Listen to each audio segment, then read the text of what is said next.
Avez-vous parfois le sentiment d'avoir tout simplement trop à faire et pas assez de temps pour tout faire? Vous vous sentez alors bousculé, sous pression et stressé.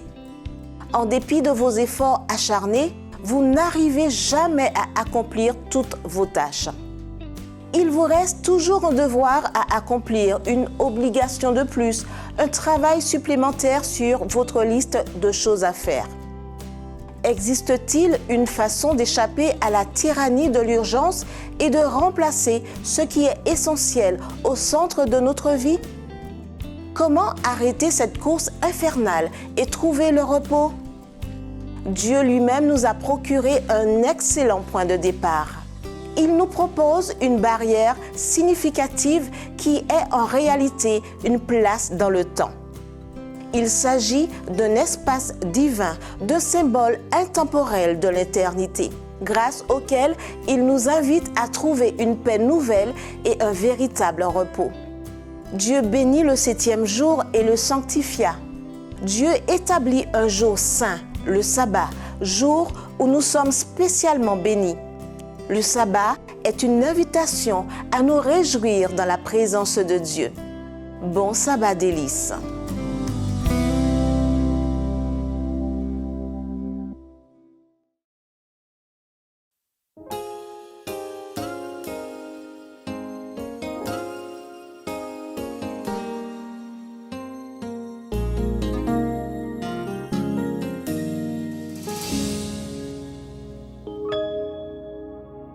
Mes yeux se noient dans les larmes, voici mon cœur te réclame. Mes jours sans pénitence, les nuits pleines de souffrance. Mon âme est remplie d'effroi, meurtrie par ce que je vois. Mais Jésus, je sais, tu es là. J'ai dans tes bras, mon refuge est près de toi. Mes yeux se noient dans les larmes, voici mon cœur te réclame. Mes jours sans pénitence, mes nuits pleines de souffrance. Mon âme est remplie d'effroi, meurtri par ce que je vois. Mais Jésus, je sais, tu es là. Mon refuge est dans tes bras, mon refuge est près de toi. Père, entends mon cri, viens transformer ma vie. Jésus, mon ami, viens transformer ma vie. Ô Saint-Esprit, viens transformer ma vie. Jésus, j'ai confiance en toi, tu n'es jamais loin de moi. Me voici, je viens à toi, tu es ma vie et ma joie. Jésus, je viens te louer, t'exalter, te contempler et m'unir aux voix des anges pour chanter ses louanges, pour chanter ses louanges. Depuis la tendre enfance, j'attends la délivrance, cette vie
des 150 hymnes à chanter que l'on trouve en plein cœur de la Bible, le psaume 23 est sans doute le plus connu et le plus aimé. C'est le cantique du racheté, le cantique de la vie.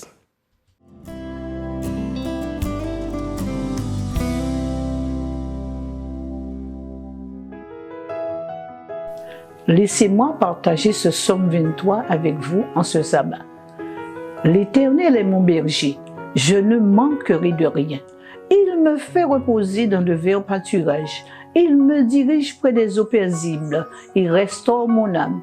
Il me conduit dans les sentiers de la justice à cause de son nom. Quand je marche dans la vallée de l'ombre de la mort, je ne crains aucun mal, car tu es avec moi. Ta roulette et ton bâton me rassurent. Tu dresses devant moi une table en face de mes adversaires. Tu induis ma tête et ma coupe déborde. Oui, le bonheur et la grâce m'accompagneront tous les jours de ma vie et j'habiterai dans la maison de l'Éternel jusqu'à la fin de mes jours. Bon sabbat à vous.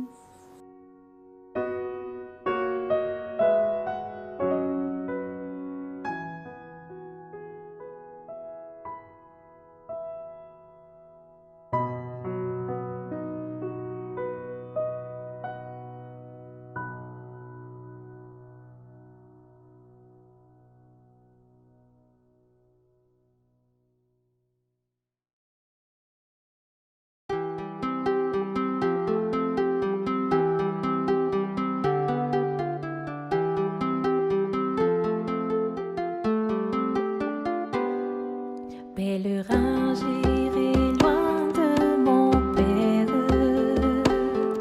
dans le froid de la nuit du péché.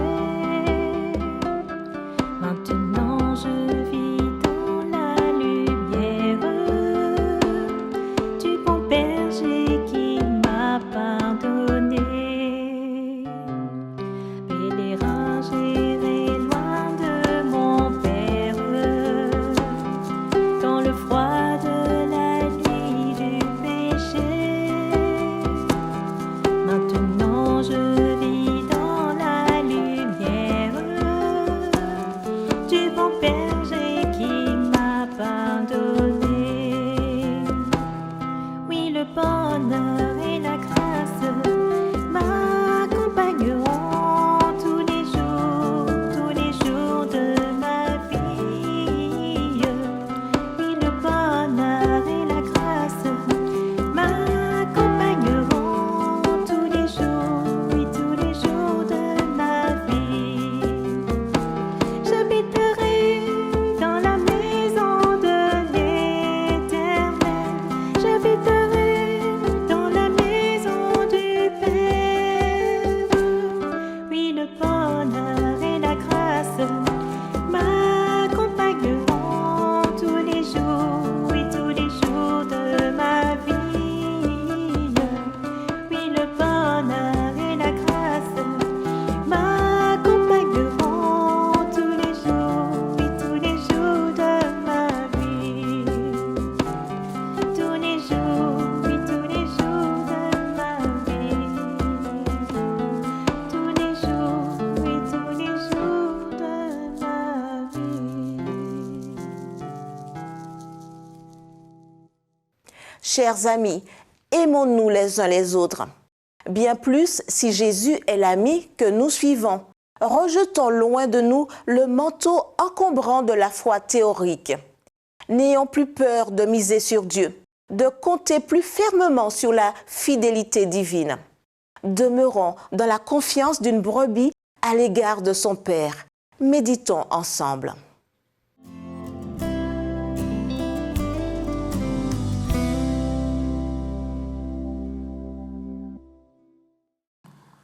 Tout le plaisir est pour moi de vous saluer, mesdames et messieurs, chers internautes. Tout d'abord, j'aimerais vous rappeler que Dieu est fidèle. Il est fidèle dans sa parole, dans ses promesses et dans son amour. Une personne fidèle, c'est quoi?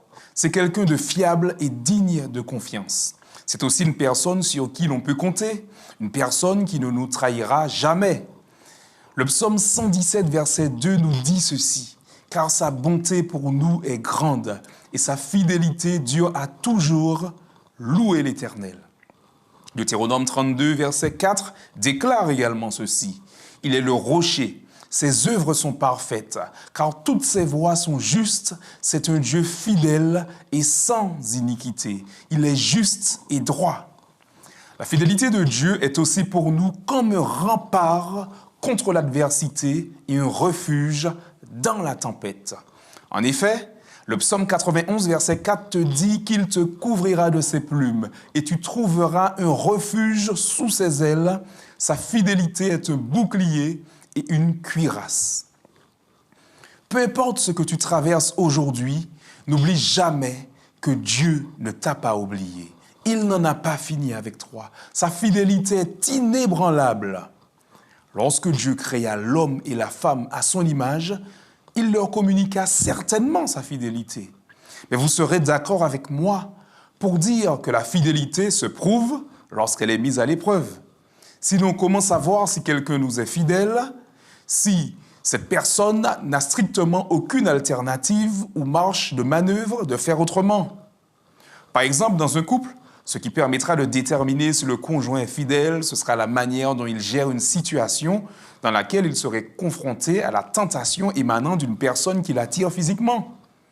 S'il ne cède pas à la tentation, à ce moment-là, on pourra dire qu'il est fidèle. Comme je vous l'ai dit, la fidélité de Dieu est inébranlable.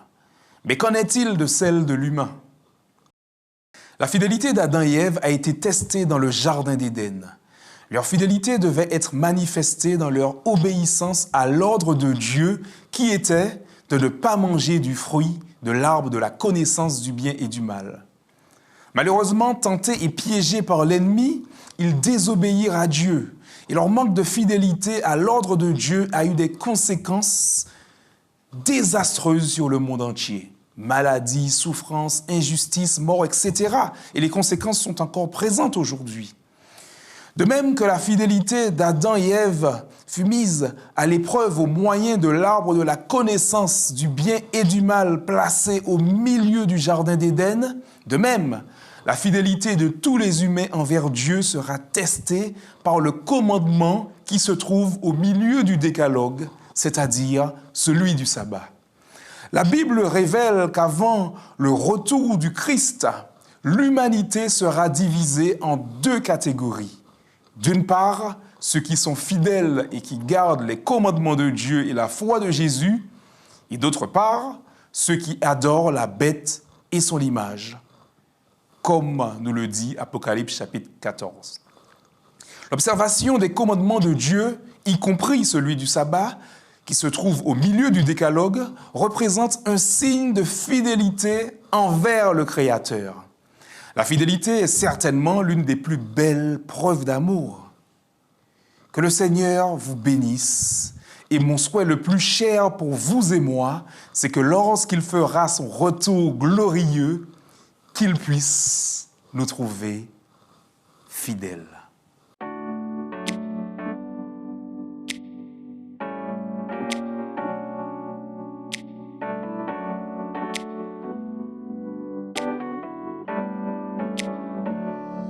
Je louerai mon Sauveur en tout temps, éternellement. Il a pris soin de moi pendant ma détresse. Il est ma forteresse. Des grandes eaux, il me retira loin de mes ennemis. Me mettant au large, il m'attira davantage à lui. Je resterai fidèle jusqu'au bout. Et face aux difficultés, je prierai à genoux à mon Dieu, au plus haut des cieux, qui sur moi répandit son amour infini. En qui louer Jésus crie en tout temps et pour tout temps. Adam des bois protégez-moi, bon moi santé besoin. Les ouragans viennent et belle la pluie,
cieux, qui sur moi répandit son amour infini.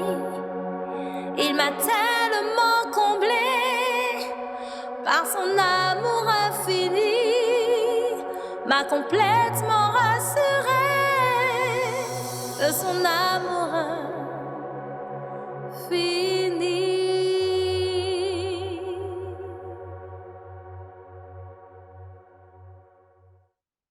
Je demeurerai dans la maison de l'Éternel, la maison du Seigneur, le lieu de sa présence particulière. C'est surtout l'endroit où se trouvent ces brebis fidèles quand elles sont ensemble. Oui, brebis fidèles, avec un berger toujours présent. Ce sera là en tout temps le champ de ton expérience.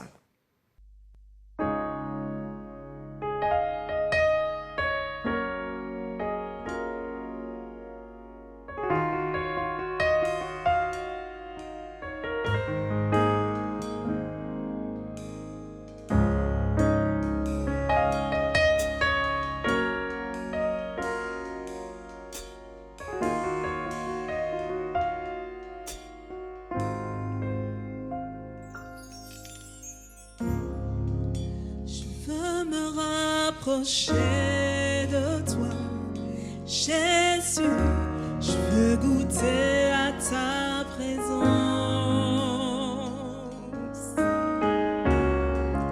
Je veux me rapprocher de toi, Jésus, je veux goûter à ta présence.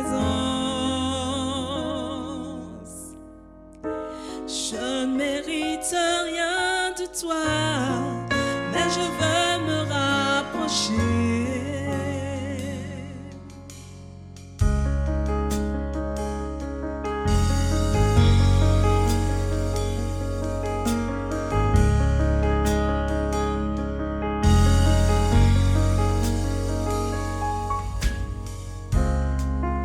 Je veux me rapprocher de toi, Jésus, je veux goûter à ta présence.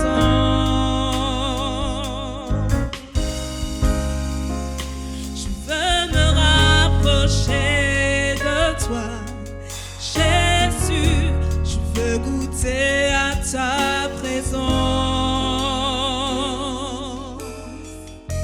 Je ne mérite rien de toi, mais je veux me rapprocher de toi, Jésus.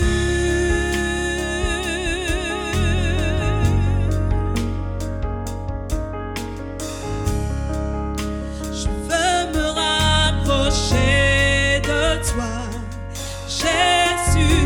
Je veux goûter à ta présence.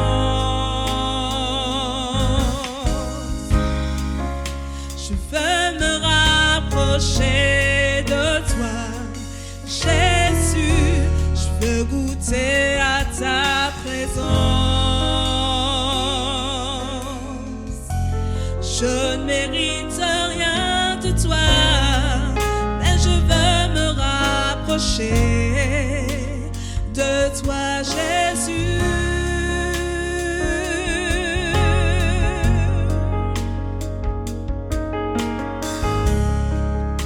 Je veux me rapprocher.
Jésus vous aime et veut votre amour. Il voudrait que vous vous souveniez qu'il a donné sa précieuse vie pour que vous ne périssiez pas. Ne regardez qu'à Jésus et confiez-lui tous vos doutes et soucis et croyez qu'il entend vos prières. Je souhaite que chaque enfant, chaque jeune, chaque adulte puisse apprécier l'amour de Dieu en ce sabbat. Le repos se trouve dans l'obéissance à la volonté de Dieu. Restez connectés sur Espérance TV. N'hésitez pas à partager le lien et à laisser une pensée. En attendant le prochain rendez-vous, je vous souhaite un agréable sabbat délices.